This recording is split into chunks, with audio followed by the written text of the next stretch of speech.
Are we seriously witnessing this again? Take a moment and really process what just happened, because what should have been one of the most unforgettable nights in women's basketball history turned into absolute chaos before our eyes. The Indiana Fever suffered a heartbreaking 88-90 collapse against the Golden State Valkyries, but the score barely scratches the surface of the disaster that unfolded inside the Chase Center. This was supposed to be a night celebrating greatness, history, and the rise of a generational superstar. Instead, it became a painful showcase of coaching failures, controversial officiating, and a team completely unraveling at the worst possible moments. Before we even talk about the collapse, we need to acknowledge the history that Caitlin Clark created tonight, because it deserves worldwide attention. Clark recorded her 500th career assist in the first half and officially became the fastest player in WNBA history to reach both 1,000 career points and 500 career assists. She accomplished it in just 59 games. Think about how absurd that number truly is. Sue Bird needed 82 games. Sabrina Ionescu needed 84. Dawn Staley needed 101. Clark shattered all of them by an unbelievable margin. What we are watching is not normal greatness. It is historic domination happening in real time. This record belongs alongside the greatest milestones the league has ever seen, and despite the loss, Caitlin Clark once again proved she is rewriting the history books for the Indiana Fever. For the Fever, Caitlin Clark did make history tonight. We gonna talk about it, man, in an iconic fashion. She ended up making her 500 assists to Sophie Cunningham, but the referees is still in the show. Just ultimately still in the show. What Clark is doing statistically this season honestly feels unreal. She became the first player in WNBA history to record multiple games with 30-plus points and 10-plus assists in the same season, while facing non-stop defensive pressure every single night. Against the Valkyries, she finished with 16 points, 4 rebounds, 6 assists, and 3 steals, despite being the clear focal point of Golden State's defense. But then the second half arrived and everything spiraled into frustration. Clark was visibly furious with the officiating, and for good reason. Time after time she attacked the basket, absorbed brutal contact, and received absolutely no whistle. The frustration kept building until she exploded after a blatant missed call and was hit with a controversial technical foul that completely shifted the momentum of the game. Those free throws mattered in a contest decided by only 2 points. Clark was perfect from the line, shooting 8 for 8, yet she should have gone there far more often considering the punishment she absorbed inside the paint. The officiating throughout the night felt wildly inconsistent, and the physical treatment Clark continues to receive is becoming impossible to ignore. It has been a disturbing pattern since opening night, and tonight the entire basketball world saw it happen again. But while the referees deserve criticism, the biggest problems for Indiana were also coming directly from the sidelines. Stephanie White delivered one of the most confusing coaching performances of the season, and it completely destroyed the rhythm of the Fever offense. 24 fouls called on the fucking Fever tonight. Excuse my language, bro. 19 calls were now 20 on Golden State. I'm furious right now, bro, because that's how bad this game has been. Stephanie White put Caitlin on the ball. Stephanie White put Caitlin off the ball. Like, damn, Stephanie, make up your mind. Did Caitlin Clark set majority of the damn third quarter? This was just buffoonery. One moment Stephanie White had Caitlin Clark controlling the pace, running the offense, and creating easy opportunities for everyone around her.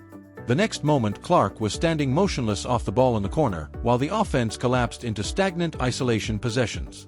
Nothing about the rotations made sense. But the most shocking decision of the entire night was White leaving Clark on the bench for huge portions of the critical third quarter. You have arguably the most dangerous offensive weapon in the sport sitting right there, and instead of keeping her involved, you freeze her out of the game entirely. It was coaching malpractice. Clark never had a chance to establish rhythm because she was constantly thrown in and out of the action while facing relentless defensive pressure designed specifically to wear her down. The result was one of her roughest shooting performances of the year. She finished only 3 for 12 from the field and 2 for 6 from deep. The numbers do not fully reflect how disconnected the offense looked because the entire system around her felt broken throughout the night. I'm hella mad. Look at this. How the hell can we win when they look at this flop? You ain't even get hit. She ain't even get hit in the head, dog. She didn't get hit in the head. Y'all see this? Bro, this has been all day.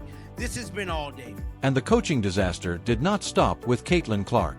The box score tells an even uglier story once you look deeper at the rotation decisions. Grace Van Slooten, the athletic forward brought in specifically to improve the Fever frontcourt depth, never touched the floor. DNP coach's decision. Natasha Howard sat. Damiris Dantas sat. Indiana used only 9 players in a brutal 2-point road battle while several capable contributors remained glued to the bench. The Fever front office spent valuable resources building more athleticism and defensive versatility for moments exactly like this, yet Stephanie White refused to use those weapons. Every close Indiana loss turns into the same conversation because the same mistakes keep happening. While the Fever struggled offensively, the Valkyries played an aggressive and highly physical style of defense that constantly pushed the limits. Veronica Burton spent the entire game making life miserable for Caitlin Clark with non-stop pressure, jersey grabs, and relentless physicality. The officials allowed the intensity to continue, and Indiana never fully adjusted to it. Look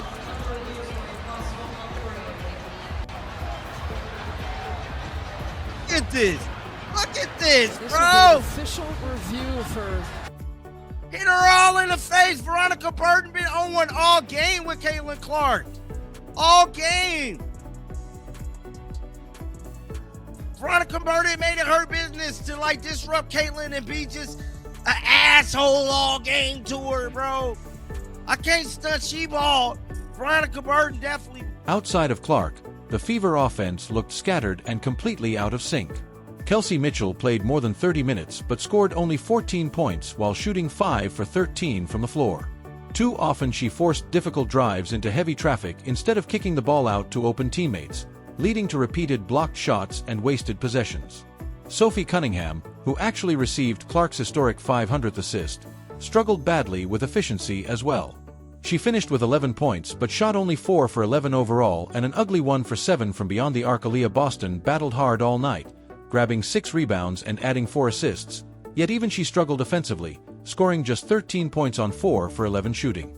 The entire starting lineup looked disconnected. But in the middle of all the frustration, one player completely changed the energy of the game and forced fans to pay attention. Raven Johnson stepped onto the floor and delivered the most impressive performance of the night. While the starters struggled to create offense, Johnson attacked fearlessly and played with confidence from the moment she entered the game.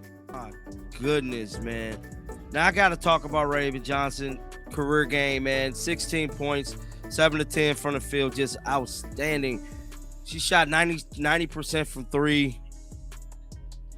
Now it's a 2-point game. Come on, Kelsey Mitchell. Raven Johnson was sensational. In just over 21 minutes, she poured in 16 points while shooting an incredible 7 for 10 from the field and 2 for 3 from deep. She was easily the most efficient offensive player on the court for Indiana. Not Clark, not Mitchell, not Boston. Raven Johnson.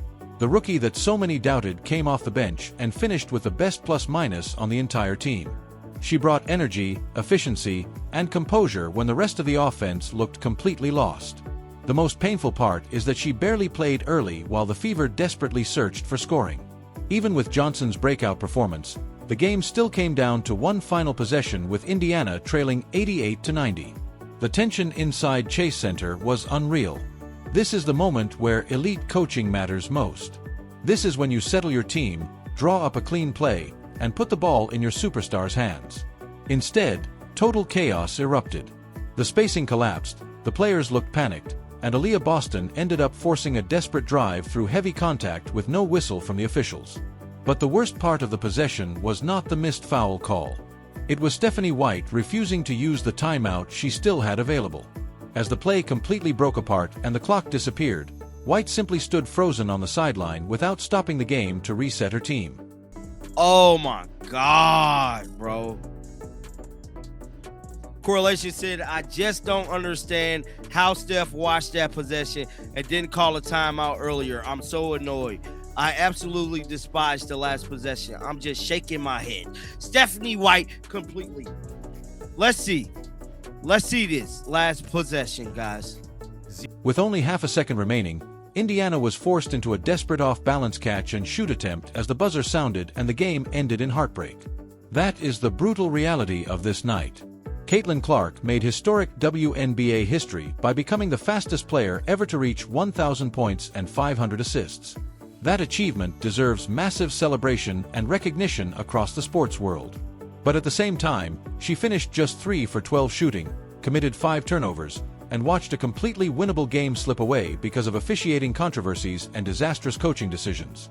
Stephanie White kept key contributors locked on the bench while the Fever offense collapsed in crunch time. The result was a night that somehow felt both legendary and deeply painful at the same time. That is the frustrating identity of the Indiana Fever right now. They are capable of making history while simultaneously throwing away games they should absolutely win. The biggest positive from this loss was Raven Johnson proving she deserves a far bigger role moving forward, and all eyes will now be on whether the coaching staff finally adjusts. Indiana is entering one of the most important stretches of the season, and every game now carries major playoff implications. WNBA fans are going to be watching closely because these late game collapses are becoming impossible to ignore. Now I want to hear from you. Did Caitlin Clark's historic milestone get completely overshadowed by this devastating loss? Were the referees responsible for changing the outcome of the game? And is it finally time for serious questions about Stephanie White's future as head coach? Drop your honest thoughts below because this conversation is only getting louder from here.